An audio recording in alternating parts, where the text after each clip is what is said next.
जय श्री राधे, जय बांके बिहारी। आइए सभी मित्रों से पुनः एक बार रूबरू होने का पुनः अवसर। आज तृतीय दिवस की कथा को हम यहाँ पर श्रवण करेंगे। पावन और पवित्र पुनीत मास कार्तिक मास चल रहा है। इस पावन पुनीत कार्तिक मास में सभी भक्त वृंद, माताएं, बहनें भगवान विष्णु की और परम सेवा में लगे हुए हैं।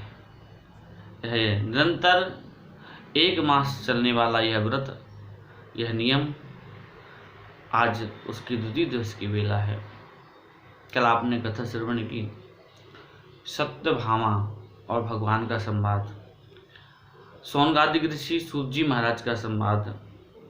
और सोनकादिक ऋषियों से सूत जी महाराज कहते हैं कि हे सोनकादिक ऋषियों, इस प्रकार से भगवती सत्यभामा ने भगवान श्री कृष्ण से पूछा कि यह पवित्र मास आपके लिए क्यों है। आज पुनः प्रश्न करती हैं। सूत जी कहते हैं कि हे सोनकादिक ऋषियों, आज भगवती सत्यभामा ने पुनः प्रश्न किया श्री कृष्ण से तृतीय दिवस की कथा में कि प्रभु ये बताइए, जब मैं काल स्वरूप हूँ और आपके लिए तो सभी समान हैं, दिन हो, रात हो, स्त्री हो, पुरुष हो, जीव जंतु सभी आपके लिए समान हैं, परंतु आपने जब मुझसे कुछ बोला, आपने जो एक बात कही ना, मुझको बहुत ही अटपटी बात लगी कि आपने कहा कि मेरे लिए और सिर्फ एकादशी और कार्तिक का महीना विशेष महात्म प्रदान करता है। मैं एकादशी के दिन और मेरे लिए एकादशी सबसे पवित्र मानी गई है।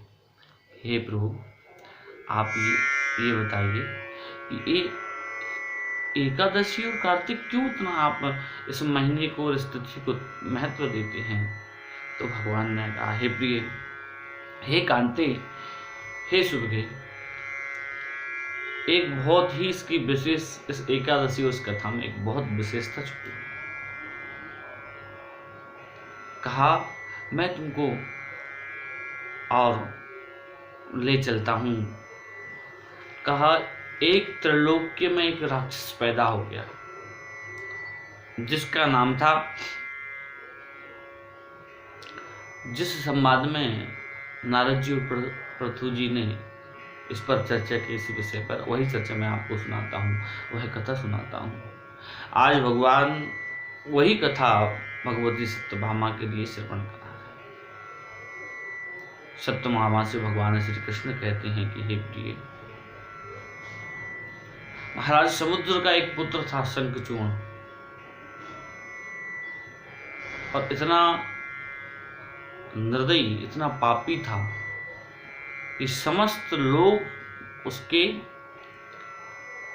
कांपते थे, उससे डरते थे। इंद्रादिक देवता तो उसके सामने थरथर कांपने लगते थे। इंद्रादिक देवताओं के सिंहासन को छीन लिया था, उसने विजय प्राप्त की ली थी। दसों दिक्पाल उसके सब उसकी मुट्ठी में बंधे हुए थे। एक दिन भगवान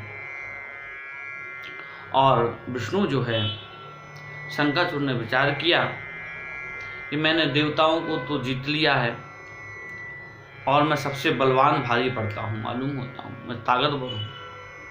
और आदमी के पास ये ध्यान देना, जब कुछ प्राप्त हो जाता है तो उसके अंदर अहम आ जाता है, और जब अहम आ जाता है तो समझ लेना उसकी उल्टी गिनती चालू हो गई। वह असद मार्ग पर जाने लगेगा। शास्त्र कहते हैं कि प्रभुता पाए काय मद नाहि, जिसके पास कुछ प्राप्त हो जाता है उसके लिए अहम आ जाता है। चाहे नौकरी हो, पैसा हो, धन हो, दौलत हो, जमीन हो, जायदाद हो, स्त्री हो, सारी वस्तुओं में हमको अहम आ जाता है। और जब अहम आता है तो हमारे अंदर भगवान उसकी व्यवस्था कर देते हैं। भगवान कहते हैं, जब मैं था तब हरि नहीं, अब हरि हैं मैं नाय, और प्रेम गली अति सांकरी, ताव में दो न समाए। ये प्रेम की गली है, जब पर अहम रहता है वहाँ पर परमात्मा नहीं रहते, और जहाँ पर परमात्मा रहता है वहाँ पर आपका अहमत्व तो नहीं रहता, आपका घमंड नहीं रहता। यहाँ पर भगवान जब निवास करते हैं तो व्यक्ति को बढ़िया से, जैसे हम कोई पानी भरने का पात्र है, भोजन करने का पात्र है, उस पात्र को जब हम साफ करते तभी भोजन करते हैं ना, उसके पहले तो भोजन नहीं करते। इसी प्रकार से भगवान भी अपने भक्त सुपात्र को ही अपना भक्त मनाते हैं, अपना दास मनाते हैं। शंखचूर्ण के अंदर जब आया कि मैंने समस्त देवताओं पर विजय प्राप्त कर ली है और मेरे समान कोई शक्तिशाली नहीं है, तो वह ब्रह्मा जी के पास गया। वहाँ पर ब्रह्मा जी जो हैं और निद्रा में थे, और ब्रह्मा जी ने जब वहाँ पर देखा तो वहाँ पर जाकर के जो वेद मंत्र हैं उन वेद मंत्रों का उसने हरण करना चाहा। वेद मंत्रों का जैसे हरण किया महाराज कि वह छूट करके और समुद्र महाराज में जल में गिर जाते हैं, विखर जाते हैं। और उन मंत्रों को, उन वेद मंत्रों को ढूंढने के लिए वह चला जाता है और वहीं पर जल में प्रवेश करता है समुद्र में, तो विचरने लगता है वहीं पर से, और उन वेद मंत्रों को ढूंढने लगता है, खोजने लगता है, लेकिन वह वेद मंत्र मिल जाते हैं लेकिन उसकी पकड़ में नहीं, उनकी प्राप्ति नहीं होती है।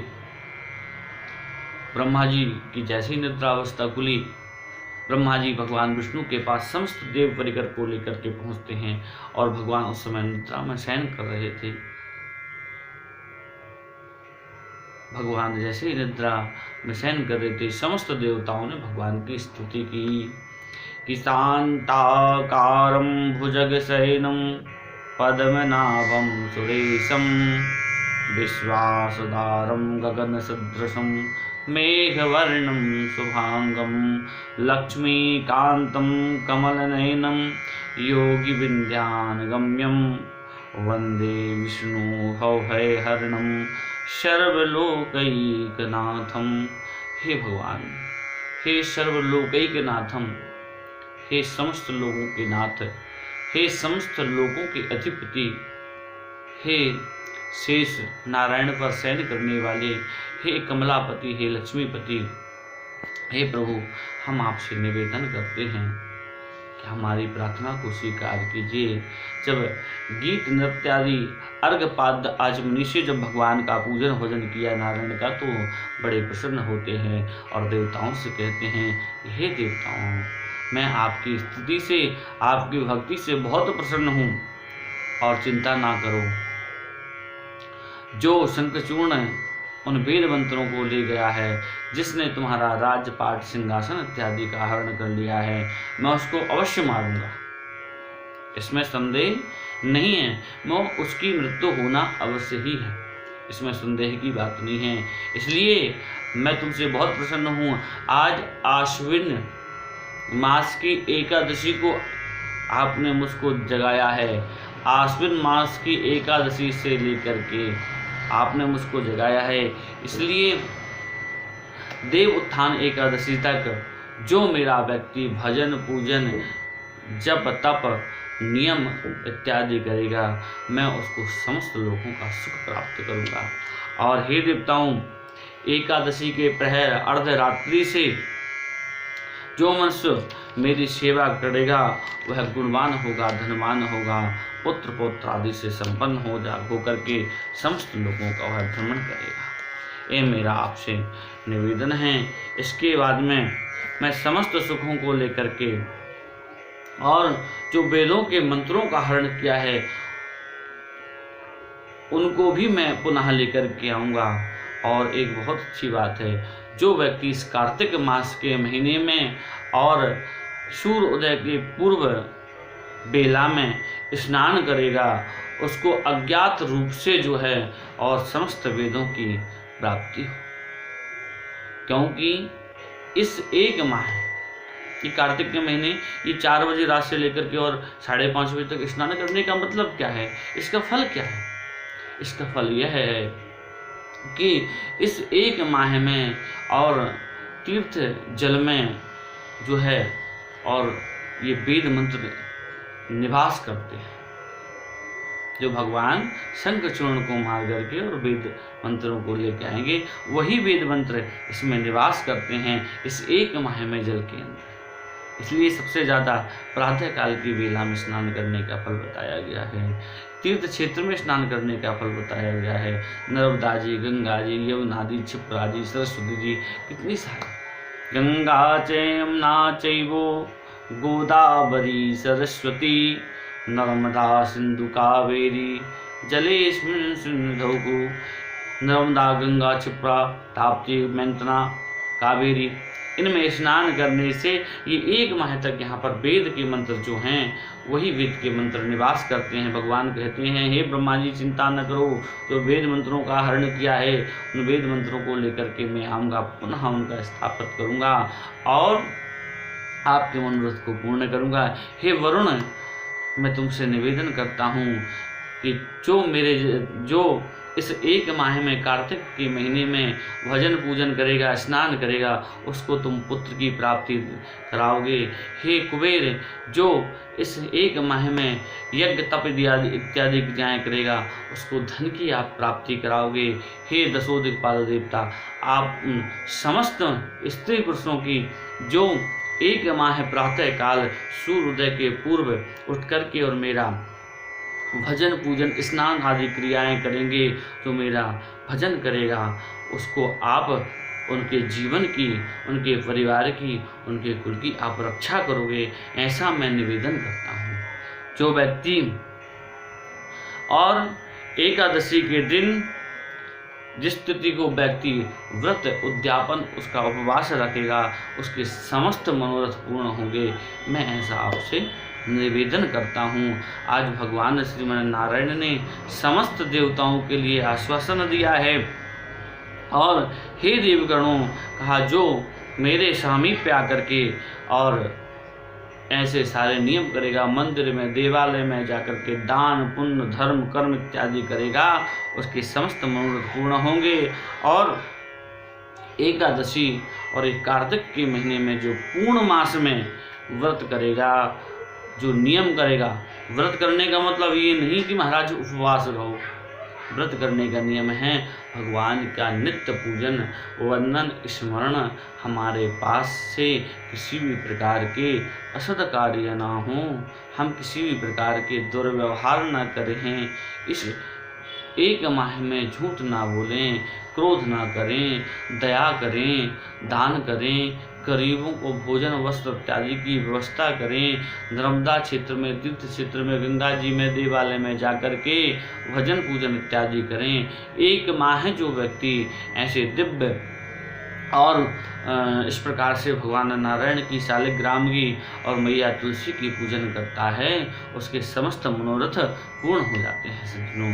इस प्रकार से आज यहाँ पर सूत जी महाराज कहते हैं ये तृतीय दिवस की कथा इस कार्तिक मास के महीने में मैंने आपको सुनाई। कल हम पुनः उसी बेला में चलेंगे और चतुर्थ दिवस की कथा को श्रवण करेंगे। हम सब मिलकर के आज भगवान का स्मरण करेंगे और धूप दीप नैवेद्य इत्यादि से भगवान को प्रसन्न करेंगे। आज की कथा को यहीं पर विश्राम। जय श्री राधे, जय श्री कृष्ण।